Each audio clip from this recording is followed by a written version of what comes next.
नमस्कार. मी प्राध्यापिका मेधा दाते. लेखक क्रमांक 330, 25 नोव्हेंबर. झुंज मृत्यूशी. रेवती रडून खूप शांत झाली आणि मग ती म्हणाली की मी आंघोळ करते. सुगंधी आवडत्या चंदनी साबणाने तिने मनसोक्त आंघोळ केली. ती अजब सजग आंघोळ होती, कारण षड्विकार काम, क्रोध, लोभ, मोह या सगळ्यांच्याच स्वतंत्र आंघोळी केल्या. आता मी पवित्र झाले असे तिने बाहेर आल्यावर सांगितले. आता मला स्वप्न संदेशाची मग तिने पारायणे पुन्हा केली. रेखा त्या दिवशी लवकरच डबा घेऊन आली व तिने सांगितले की मी संपूर्ण भाजी चिरण्यापासून स्वयंपाक होईपर्यंत श्रीजींचे स्मरण करत, नामस्मरण करत डबा केला. रेवती त्या प्रासादिक अन्नाने रक्ताचा कण शुद्ध होईल या भावनेने शांत आणि छान शेवटचेच जेवली. ती म्हणाली, मी स्नान करून शुद्ध झाले, पण आता रक्ताचा कण पवित्र झाला. नंतर अनेक अनुभव कथन आणि श्रवण करत, घरचे येणारे जाणाऱ्यांची गप्पा गोष्टी करत दिवस गेला.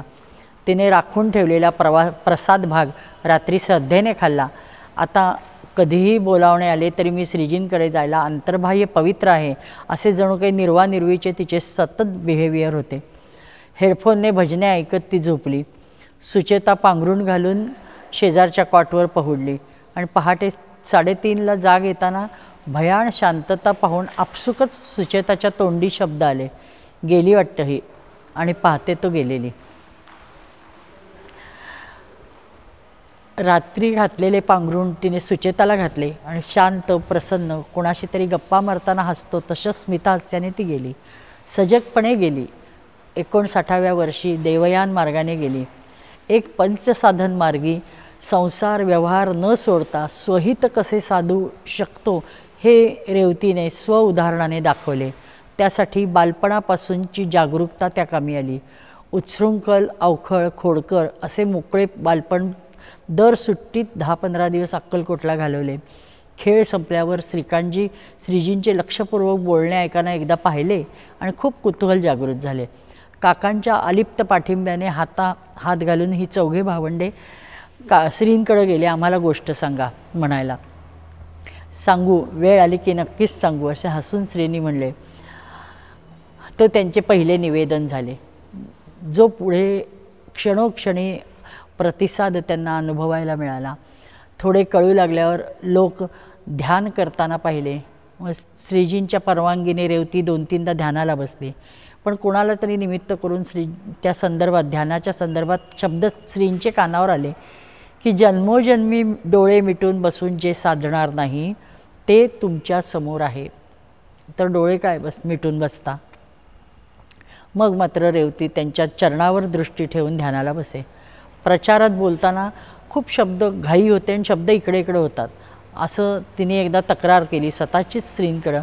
त्यावर श्री म्हणाले की आमचे त्याकडे लक्ष नसते, आपल्याला काय बोलायचे आहे त्याकडे आमचे लक्ष असते. एकदा असेच रात्रीच्या वेळी परीक्षेला रेखा आणि रेवती दोघी बसल्या होत्या अभ्यासाला आणि अचानक एक मंत्र ऐकू आला दोघींना. कोण आहे गं, कोण आहे गं करून त्यांनी बघितलं तर कोणीच घरात दिसलं नाही. सगळे बाकीचे झोपले होते निवांत. मग हा काय प्रकार आहे म्हणून सोडून दिलं. पण 2 दिवसांनीच श्रीजी औरंगाबादला आले आणि अग्निमंदिरला ह्या भेटायला गेल्या. दर्शनाला जाताच श्रींनी पुन्हा त्याच मंत्राचा पुनरुच्चार केला.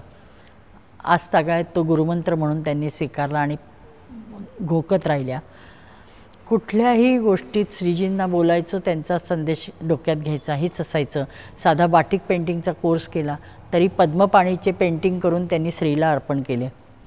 चित्र आता छान काढता येईल ना असं श्रींनी विचारलं की रेवतीच्या मनात आले की हो, अगदी अग्निपात्रसुद्धा काढू की आपण असं मनात येताच श्रीजी उघड मात्र म्हणाले, हो हो, आम्हाला तेच अभिप्रेत आहे. एकदा फ्रॅन आणि स्टुअर्ट म्हणजे त्या फॉरिनर्स आले. त्यांचं इंटरप्रेटर म्हणून रेवती रेखाने काम केलं आणि आनंदाने कौतुकाने आपलंच श्रीजींना सांगायला गेल्या की असं असं मी केलं. तर श्रीजी म्हणाले ते ठीक झालं, पण आता ह्यापुढं मात्र स्वतंत्र प्रचार करायचा असं दोघींना सांगितलं. रेवती उद्यापासून स्वतंत्र प्रचार करतील सगळ्यांना सांगून टाकलं. लग्नानंतर अग्निहोत्र तळमळीने कर एवढाच मोलाचा संदेशही त्यांनी दिला.